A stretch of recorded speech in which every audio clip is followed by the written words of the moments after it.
মাতারানীর আশীর্বাদে প্রাণ ফিরে পেল মিশ্রি। অন্যদিকে মাতারানীর কোপে কামিনী হারিয়ে ফেলছে নিজের শক্তি।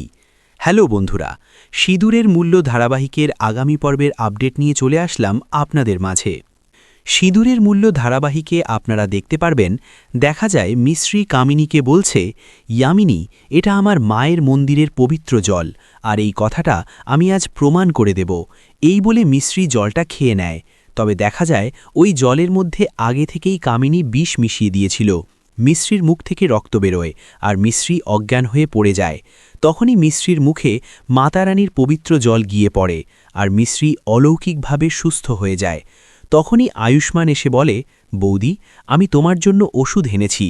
মিশ্রি বলে, আমি ঠিক হয়ে গেছি আয়ুষ্মান, আমার মা প্রমাণ করে দিয়েছেন যে ওনার আশীর্বাদ সব বিষ কেটে ফেলতে পারে। মা আমাদের সাথে আছেন আর শয়তানকে এবার উচিত শিক্ষা দেবেন মা। অর্জুনের ঠাকুরমাও তখন বলে, মাতারানীর থেকে বড় কোনো শক্তি নেই। তারপরেই মিশ্রি মাতারানীর আরতি করা শুরু করে। কামিনী তখন মন্দিরে আসার চেষ্টা করছিল, তবে মাতারানী কামিনীকে মন্দিরে প্রবেশই করতে দেন না। কামিনীকে ফুলের মালা দিয়ে যেন এক অদৃশ্য দেয়াল ঘিরে ফেলে। মিশ্রি গান গেয়ে মাতারানীর আরাধনা করছিল। তারপর পুজো শেষ হয়ে গেলে সবকিছু স্বাভাবিক হয়ে যায়। কামিনী অবাক হয়ে বলে, এটা কি হলো?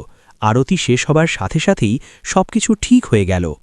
মিশ্রি তারপর কামিনীর সামনে এসে বলে, আমি মাতারানীর নামে আরতি করেছি ইয়ামিনী, আর এই প্রদীপের আগুন আমাদের বাড়িকে উজ্জ্বল করবে আর তোমার কালো শক্তিকে ধ্বংস করে দেবে।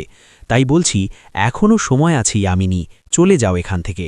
যেভাবে আজ মাতারানী তোমাকে নিজের ঘরে ঢুকতে দেয়নি, ঠিক সেভাবেই আমিও তোমাকে আমাদের বাড়ি থেকে বাইরে বের করে দেব।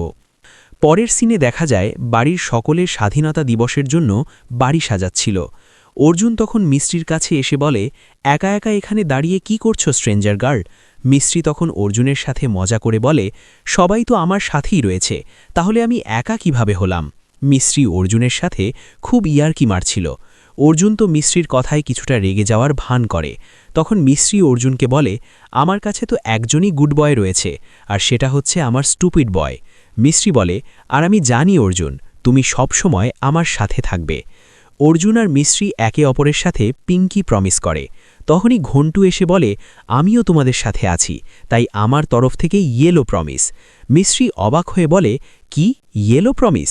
ঘন্টু বলে, পিঙ্ক হয়তো তোমাদের দুজনের ফেভারিট কালার, কিন্তু আমার ফেভারিট কালার হচ্ছে ইয়েলো। এরপর মিশ্রি মনে মনে বলতে থাকে, একবার আমি ওই কামিনীর সত্যিটা সবার সামনে নিয়ে চলে আসি, আমি ঘন্টুর সাথে কোনো অন্যায় হতে দেব না। মাতারানীর আশীর্বাদে প্রাণ ফিরে পেল মিশ্রি। অন্যদিকে মাতারানীর কোপে কামিনী হারিয়ে ফেলছে নিজের শক্তি। দেখা যায় মিশ্রি কামিনীকে বলছে, ইয়ামিনী, এটা আমার মায়ের মন্দিরের পবিত্র জল, আর এই কথাটা আমি আজ প্রমাণ করে দেব।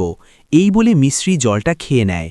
তবে দেখা যায় ওই জলের মধ্যে আগে থেকেই কামিনী বিষ মিশিয়ে দিয়েছিল। মিশ্রির মুখ থেকে রক্ত বেরোয় আর মিশ্রি অজ্ঞান হয়ে পড়ে যায়। তখনই মিশ্রির মুখে মাতারানীর পবিত্র জল গিয়ে পড়ে আর মিশ্রি অলৌকিকভাবে সুস্থ হয়ে যায়।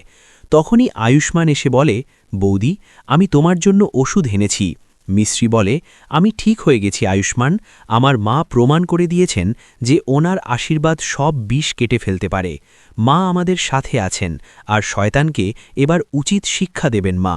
অর্জুনের ঠাকুরমাও তখন বলে, মাতারানীর থেকে বড় কোনো শক্তি নেই।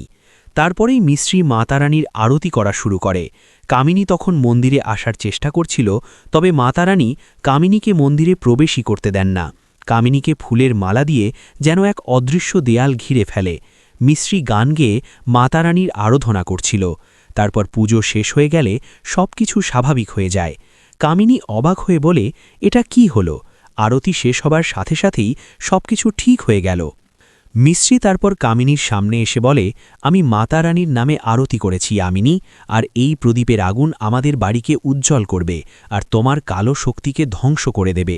তাই বলছি, এখনও সময় আছে ইয়ামিনী, চলে যাও এখান থেকে। যেভাবে আজ মাতারানী তোমাকে নিজের ঘরে ঢুকতে দেয়নি, ঠিক সেভাবেই আমিও তোমাকে আমাদের বাড়ি থেকে বাইরে বের করে দেব। পরের সিনে দেখা যায় বাড়ির সকলের স্বাধীনতা দিবসের জন্য বাড়ি সাজাচ্ছিল। অর্জুন তখন মিশ্রির কাছে এসে বলে, একা একা এখানে দাঁড়িয়ে কি করছো স্ট্রেঞ্জার গার্ল? মিশ্রি তখন অর্জুনের সাথে মজা করে বলে, সবাই তো আমার সাথেই রয়েছে, তাহলে আমি একা কিভাবে হলাম? মিস্ত্রি অর্জুনের সাথে খুব ইয়ার্কি মারছিল। অর্জুন তো মিস্ত্রির কথায় কিছুটা রেগে যাওয়ার ভান করে। তখন মিস্ত্রি অর্জুনকে বলে, আমার কাছে তো একজনই গুড বয় রয়েছে, আর সেটা হচ্ছে আমার স্টুপিড বয়। মিস্ত্রি বলে, আর আমি জানি অর্জুন, তুমি সবসময় আমার সাথে থাকবে। অর্জুন আর মিস্ত্রি একে অপরের সাথে পিঙ্কি প্রমিস করে। তখনই ঘন্টু এসে বলে, আমিও তোমাদের সাথে আছি, তাই আমার তরফ থেকে ইয়েলো প্রমিস। মিস্ত্রি অবাক হয়ে বলে, কি ইয়েলো প্রমিস? ঘন্টু বলে, পিঙ্ক হয়তো তোমাদের দুজনের ফেভারিট কালার, কিন্তু আমার ফেভারিট কালার হচ্ছে ইয়েলো। এরপর মিস্ত্রি মনে মনে বলতে থাকে, একবার আমি ওই কামিনীর সত্যিটা সবার সামনে নিয়ে চলে আসি, আমি ঘন্টুর সাথে কোনো অন্যায় হতে দেব না। আর এখানেই শেষ হয়ে যায় আজকের পর্বটি। তো বন্ধুরা, আপনাদের কি মনে হয়, এবার কি মিস্ত্রি মাতারানীর সাহায্যে কামিনীকে শায়েস্তা করতে পারবে? সেটা আমাকে কমেন্ট করে অবশ্যই জানাবেন। তাহলে দেখা হচ্ছে পরের ভিডিওতে। ততক্ষণ ভালো থাকবেন, সুস্থ থাকবেন। টাটা।